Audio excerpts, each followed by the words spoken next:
Good morning. It is Wednesday, September 10, 2014. UPBOptionMillionaires.com. About 30 minutes before the market's going to open, I figured I'd do a quick market video. And here's a 20-year monthly chart of the S&P 500 ETF, the spiders.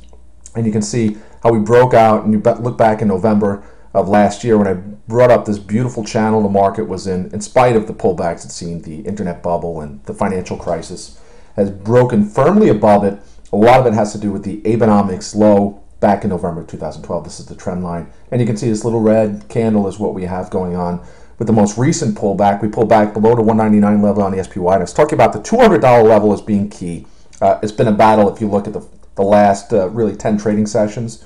And you can see right here, if you draw a trend line across from the $200 level, we've been trying, the market's been staying above it, but you can see each time it's popped off that 200 level, the rally higher has been less dynamic, and finally we broke below it yesterday. So now the key is, once we get up to that $200 level again, which is a possibility today, hey, anything's possible, are we going to break and hold above it, or would that signify a possible short-term top in the market? And then we're going to have to start looking at downside targets, which again would bring you back to where we saw August 7th, August 8th of just a little over a month ago when we hit this Abenomics low. Now if you look over this Abenomics trend line from November 2012, really these rallies have lasted a lot longer than just a month. So I'm not expecting us just to, and of course now we have this pullback everybody's talking about. Hey, you know, it's September, the worst month of the year, and this and that. It's the same people who are telling you, you know, crude oil is going to 160 a barrel. Meanwhile, crude oil is broken downward out of this ascending trend line and now looks very bearish here. So while crude oil and higher gas prices is a tax on the consumer when it's going higher, you don't hear anything about it, really, as it starts to fall, and all those pundits were 100% wrong about it. So yeah, where's that oil, $160 a barrel? But nonetheless, let's just look at the market here from a long-term perspective. You know, it makes me think, you sit there, and so many people have been bearish about this market every step of the way up, and now we're getting a lot of people becoming bullish on the market. Say, oh, well, don't fight the Fed. You know, it's like climbing Mount Everest, which is basically what this rally has been, because there's been so many headwinds and nobody's believed in it. There's about 6 hikers left up at the top, and now you're getting all these bulls coming in on a helicopter and getting dropped off here and being like, hey, here I am. You know, they're all fat and lazy and haven't done any work, and they're like, oh, I'm going to ride this market higher. It's the only thing that really scares me. We're getting a lot of these people changing their tune about the market, setting higher targets. Seemingly everybody believes now, don't fight the Fed. Meanwhile, they weren't saying that while they were shorting every rip since 2009 unsuccessfully. But let's look at some individual names. I was talking about this too in my market wrap-up yesterday. I did that in this market, when we're getting a pullback, a lot of stocks that are tied to the S&P 500 are going to fall with it. You know, you had Google, Apple. Apple had its earning event yesterday. It was a very volatile trade. Look at that candle there. And then you had also Amazon falling. Now, Amazon, a lot of these companies were falling based upon, and if you look at Amazon, look at that trend line. See, that's why it's great having a software that keeps your trend lines there, because I drew this, who knows, back then. And look at it, it's coming all the way back. So there you go. Amazon, first chart of the day. This is short-term support here at about the 328 level. So Amazon's actually pulling back this morning. It's about 30 minutes before the market's going to open, maybe a little less than that now. Amazon's at 327, closed at 329.75. So let's look at support. We're right there pre-market for Amazon. Let me just zoom in there. Zoomy. And yeah, look, right there, 3. So we're pretty much right at support. That's where I'd expect Amazon to bounce from, and I might be a call buy there. But nonetheless, we're having all of these stocks get pulled down as the market starts to pull back a little bit. It's nice to have some individual names that you like from a chart perspective that go irrespective of the market. CRR, Carbo Ceramics, there's some sort of, I don't even know what they do, ceramics. Maybe they make dishes for, you know, I have no idea. I'm speculating. I'm trying to make a joke, but I'm not really that funny of a person.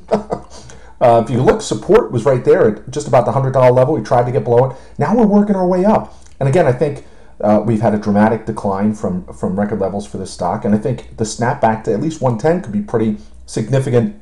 We've got a week and a half to go on the September options. We also could go out to October. I'm in the September options for the 105s. They're like $1.10 now. I got them for $1.50, so I'm down a little bit, but I'm patient.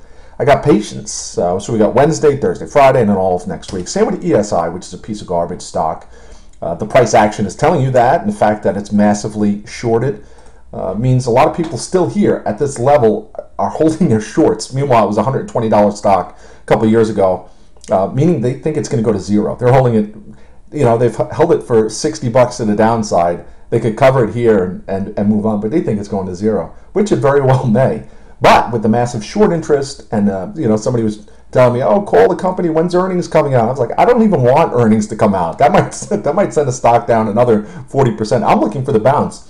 The longer we stay at this level here, the more we might get a little bit of a short squeeze, short covering rally as people just give up on the short thesis, and that'll send us back over $10. That's great. I'm in the $9 and $8 calls, and that's the type of move you like to see.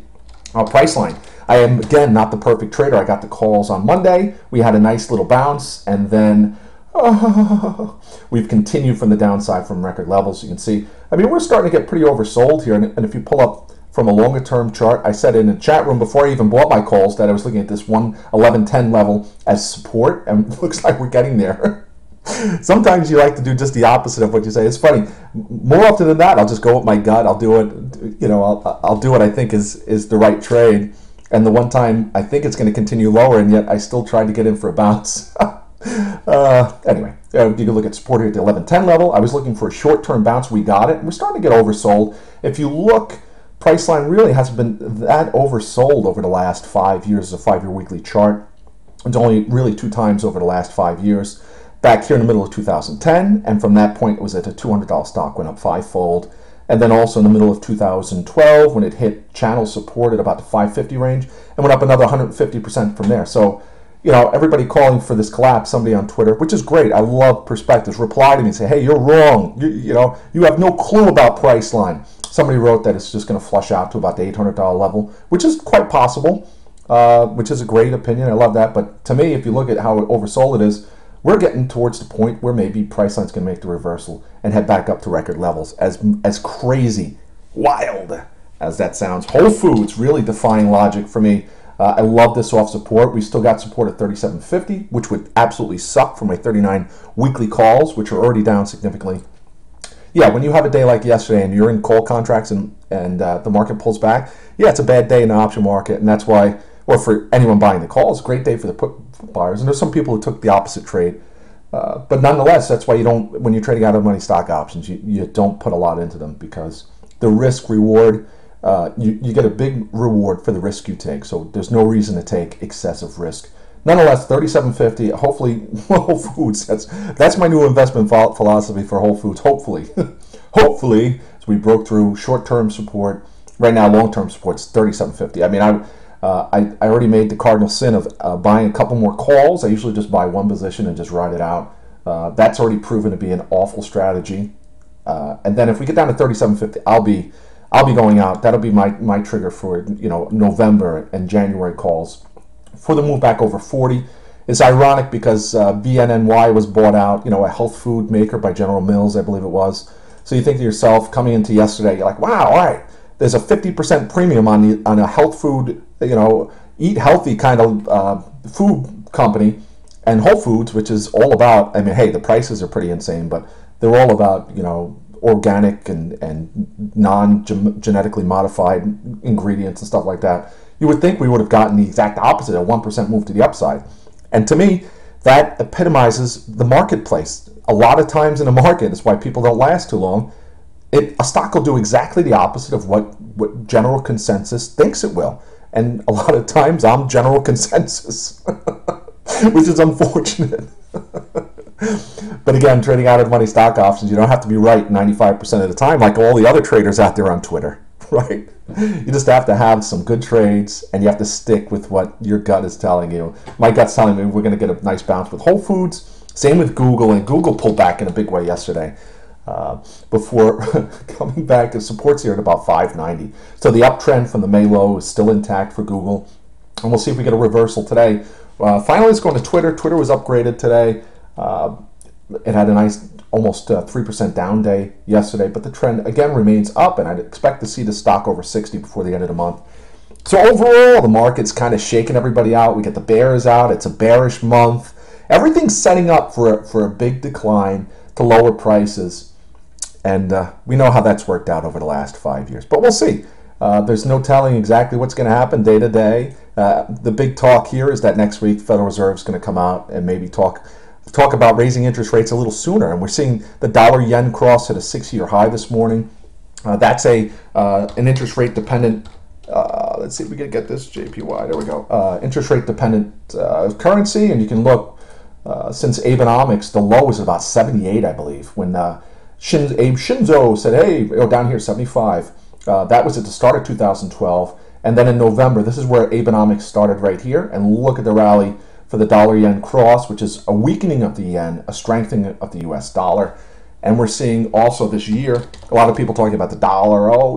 There was an article in the newspaper this weekend how the U.S. dollar, a strong U.S. dollar, is going to cut tourism in the United States down to in New York City 50%.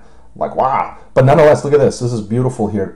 We'll see if we can break out. This is in 2009. We had the spike because the dollar used to be the reserve currency that was bought in when we had conflict and all uncertainty in the marketplace. Now the reason why it's rallying is because we have the ECB negative interest rates and we have the Japanese. It's all central bank manipulation. The dollar right now, and you can see it rallying here, is at session highs here. All right, UPB. OptionMillionaires.com. I'll see you in the chat room. It's supposed to be a nice quick market video. Sorry about that, but maybe the recap today will be a little shorter. Take care. Everyone have a great trading day. It'd be interesting to see where the market heads today. This is a key day, especially for this week. All right. Goodbye.